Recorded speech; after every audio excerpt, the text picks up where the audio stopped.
नमस्ते। Hey guys, welcome back to my channel. तो मैं आ गई हूँ बनारस, इंडिया के सबसे पुराने शहर में, एक ऐसे मंदिर में जो हिंदू धर्म में बहुत ही अहम माना जाता है।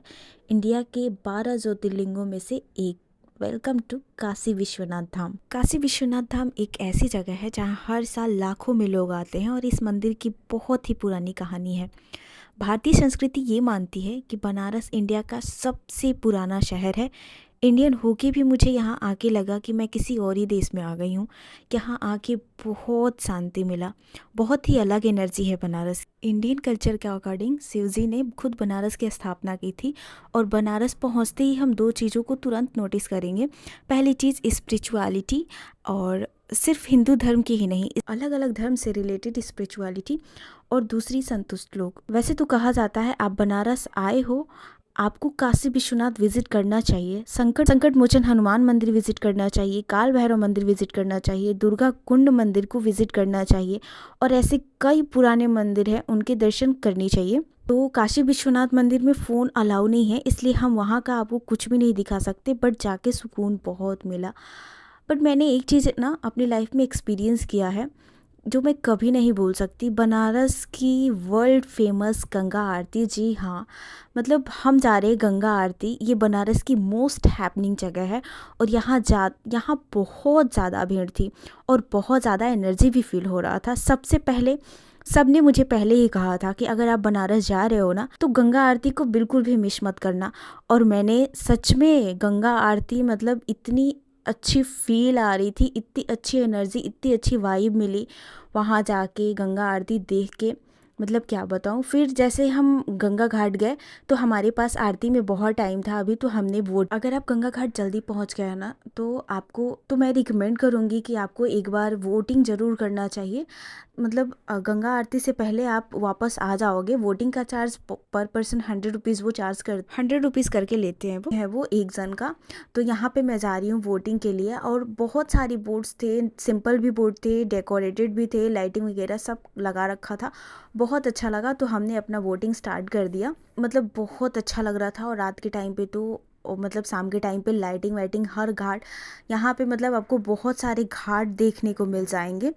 तो दुनिया के स्पिरिचुअल कैपिटल होने के साथ साथ ये एक और चीज़ के लिए फेमस है जिस वजह से काशी जानी जाती है। जी हाँ, मौत जो मोक्ष के दरवाजे खोल देती है। अगर आपको ज़्यादा जीवन से लगाव हो गया ना तो आपको मणिकर्णिका घाट पे एक बार ज़रूर जाना चाहिए, जिसकी चिता की आग ना कभी बुझती नहीं है। अगर ज़िंदगी का सच समझना है ना तो यहाँ आके, मतलब मणिकर्णिका घाट पे आके आपको टाइम स्पेंड करना है कि लोग किस तरह से मुक्त होते हैं। वहाँ जाने के बाद ना ये जो जीवन है हमारा, जो ज़िंदगी है, वो सारा झूठ लगने लग जाएगा। और यहाँ पे आपको बहुत सारे घाट देखने को मिल जाएंगे। दशोमेघ घाट, 80 घाट और मणिकर्णिका घाट, ऐसे बहुत सारे घाट हैं। और लाइटिंग में, मतलब शाम के टाइम में तो बहुत ही प्यारा लग रहा था, बहुत सुंदर लग रहा था। तो हम अपना वोटिंग ख़त्म करके हम आ रहे थे गंगा आरती के लिए, क्योंकि टाइम भी हो गया था गंगा आरती का। और गंगा आरती, मतलब सच में जो वाइब आती है ना गंगा आरती के टाइम पे, सारा बहुत ही अच्छा, मतलब इतना सुकून है उस टाइम पे। फॉरेनर वगैरह जो भी हैं वो सारे, जैसे एकदम लगता ही नहीं है कि वो फॉरेनर है, हमारे कल्चर में बिल्कुल डल जाते हैं। बैठ के भजन कीर्तन करना बहुत ही अच्छा लगता है। फिर वोटिंग से उतर के हमने ये दिए लिए और छोटे छोटे बच्चों से हमने ले लिए। वो इतना, मतलब पैसों के लिए ना, वो हमने 2-3 बच्चों से लिया कि किसी को बुरा ना लगे कि हमने इससे लिया उससे नहीं।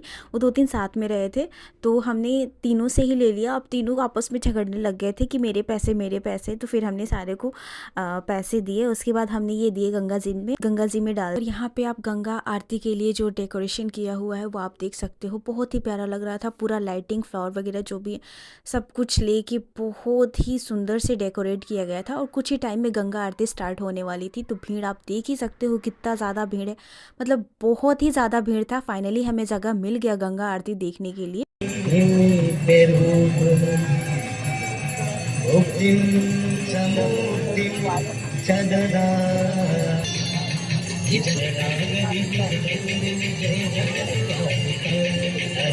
गंगा आरती ख़त्म हो गई। उसके बाद हमने बहुत ही लंबी लाइन लगी थी प्रसाद के लिए, फिर हमने प्रसाद लिया। उसके बाद हम डिनर किए। डिनर करने के बाद हम अपने होटल पहुँचे। डिनर करने के बाद डिनर किया। उसके बाद मैं रास्ते में भाई बनारस गए, और बनारस का पान कैसे नहीं खाए, खाई के पान बनारस वाला, ये गाना भी याद आ गया मुझे। तो हमने यहाँ पे बोला मुझे पान खाना है, तो यहाँ की फ़ेमस पान वाली जो शॉप है वहाँ से हमने पान लिया। तो मैंने बोला कि भैया मेरे को मीठा बिल्कुल भी नहीं चाहिए, बिल्कुल ही हल्का सा मीठा बनाना। तो यहाँ पे मैं पान खा रही हूँ। ये सच में पान बहुत ही अच्छा था। ये मेरे हस्बैंड के फ्रेंड हैं, तो हम सब साथ में बनारस घूम रहे थे। तो उसके बाद हम अपने होटल गए। होटल पे जाने के बाद हम सुबह निकले फिर से मंदिर के लिए।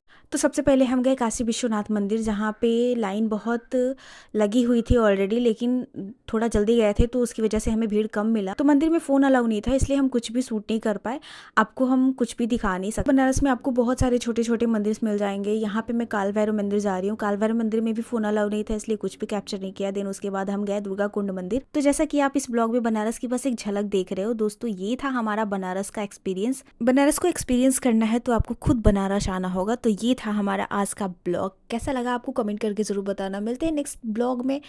Till then bye bye. Har Har Mahadev.